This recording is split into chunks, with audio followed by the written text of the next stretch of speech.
জয় হিন্দ। তোমরা দেখছো তোমাদের প্রিয় চ্যানেল ফিলোসফিক্যাল সলিউশন সেন্টার। আমি তোমাদের সঙ্গে রয়েছে বিপ্লব বিশ্বাস।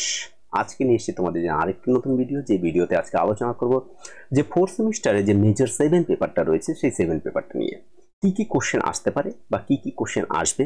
আশা করি এর বাইরে কোনো কোশ্চেন আসবে না, এবং তোমাদের আমি বলে দিয়েছি প্রত্যেকটা ভিডিওর ডেসক্রিপশনের সম্পূর্ণ যখন সেমিস্টার সাজেশন বেরিয়ে যাবে প্রত্যেকটা ডেসক্রিপশনের বক্সের মধ্যেই দেখবে প্রত্যেকটা পেপার ওয়াইজ প্রত্যেকটা সেমিস্টারে যতগুলি পেপার রয়েছে প্রত্যেকটা ভিডিও মানে সাজেশনের ভিডিও তার ডেসক্রিপশন বক্সে রয়েছে। তোমরা সবাই একে একে দেখে নিও। আর যারা এখনো সাবস্ক্রাইব করোনি তারা সাবস্ক্রাইব করে দিও, একটা লাইক করে দিও এটা ভিডিওতে, কারণ এগুলির বাইরে তোমাদের আসছে না। আর বন্ধু বান্ধবের মধ্যে শেয়ার করে দিও যাতে বন্ধু বান্ধবরা তো এটাকে দেখে নতুন তোমাদের পড়াশোনার মধ্যে বা নতুন করে আবার মানে এই সবগুলি থেকে যেন বঞ্চিত না হয়। তো চলো আমরা দেখি পরবর্তী যে আজকের কি কি সাজেশন রয়েছে সেই সাজেশনগুলি আমরা দেখি। তো দেখো, সবার প্রথমে আমি এরকম ইন্টারফেস রেখেই দিয়েছি যে fourth semester philosophy suggestion 2025 paper 7 এবার কি কি আসতে পারে এই সাইকোলজি থেকে সেই কোশ্চেনগুলি আমরা দেখি। সবার প্রথমে রয়েছে what are the objective conditions of attention discuss. Objective conditions আর সাবজেক্টিভ কন্ডিশনস দুটো থাকে, এখানে অবজেক্টিভ কন্ডিশনস অফ অ্যাটেনশন এটাকে তোমাদের পড়তে হবে। 2 নম্বরে রয়েছে ডিস্টিংগুইশ বিটুইন ইলিউশনস অ্যান্ড হ্যালুসিনেশনস, অর্থাৎ মূল এবং অমূল প্রত্যক্ষ। এইগুলি তোমাদের কিন্তু পড়তে হবে, তোমাদের কিন্তু টেনশনের কোনো কারণ নেই, এর বাইরে কোনো কোশ্চেন আসবে না, আমি আগেই বলে দিচ্ছি। এবার তোমরা যদি না পড়ো তাহলে সেটা আমার তো আর কিছু করার নেই। আর তোমাদের বলছি যদি কারো এগুলি দেখা হলো নোট প্রয়োজন হয় তোমরা অবশ্যই কমেন্ট করে জানিও আমাকে, তাহলে আমি চেষ্টা করব তোমাদের জন্য। আর প্রত্যেকটা ভিডিওতেই বলছি what are the proofs of the existence of the unconscious mind, নির্জ্ঞান মনের অস্তিত্ব ফ্রয়েডের মতে ব্যাখ্যা করো।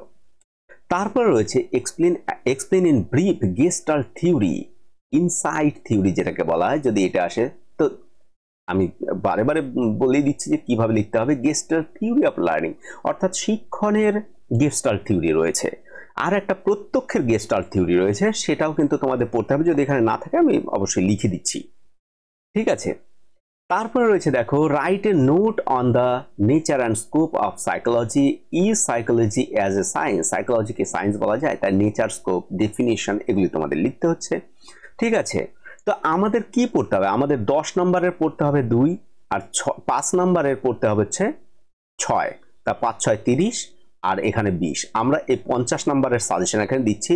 আর 2 নম্বরের কোশ্চেন লিখতে হবে 5টা, তা 5 দুগুণে 10। এই 10 নাম্বার তো দেখো এটা থেকেই মোটামুটি আমার মনে হয় হয়ে যাওয়ার কথা, তোমরা একটু দেখে নিও, ঠিক আছে।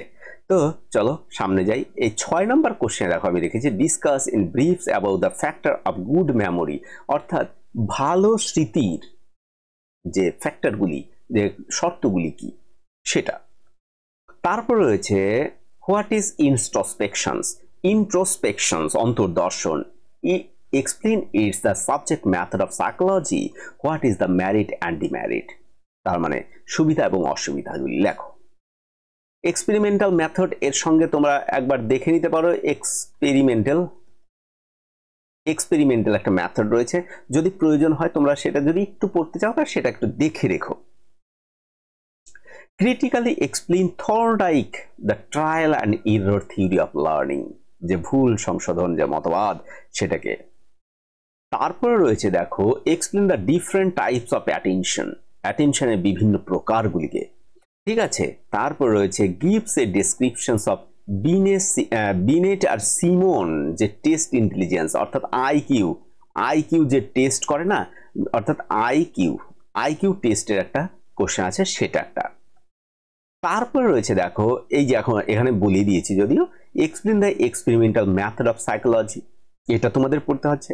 আর এই যে বললাম তখন গেস্টাল্ট থিওরি অফ পারসেপশন, এটা এই যে পারসেপশন এটার গেস্টাল্ট থিওরি, আর ওখানে যে লার্নিং একটা রয়েছে, এই দুটোর মধ্যে কিন্তু একটা কিন্তু মাস্ট আসবেই, আবার দুটো আসতে পারে, ঠিক আছে।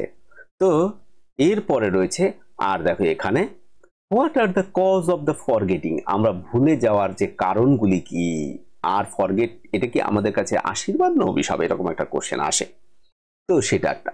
Explain Freud theory of dream, dream তত্ত্বটি আলোচনা করো। আর একটি কোশ্চেন রয়েছে দেখো, explain the definition nature of personality and it's type. এটা আমি এক্সট্রা কোশ্চেনের মধ্যে রেখেছি। ঠিক আছে, যে এই কোশ্চেনটা আসলে আসতেও পারে আবার নাও আসতে পারে, কিন্তু বাদ বাকি যে 14টা কোশ্চেন রয়েছে এইগুলি এর মধ্যে থেকে তোমাদের 8টা কোশ্চেন তোমরা কমন পাবে, এর বাইরে যাবে না। এর বাইরে কোশ্চেন আসবে না তো আসবে না, বাস ধরেই রাখো। ঠিক আছে, তো এই হচ্ছে আজকে আমাদের সাজেশন ছিল। তো সাজেশনের মধ্যে আমাদের আর কিছু আজকের অন্তত এটার মধ্যে কিছু বলার নেই। তো এর বাইরে কোনো কোশ্চেন আসবে না, তোমাদের পরীক্ষা খুব ভালো হোক এটাই আমি আশা করি। এর বাইরে কোনো কোশ্চেন থাকছে না। তো দেখা হবে নতুন আরেকটি ভিডিওতে। ভিডিও এখানেই শেষ করছি। সবাইকে ধন্যবাদ জানিয়ে ভিডিও এখানে শেষ করছি। ধন্যবাদ। জয় হিন্দ।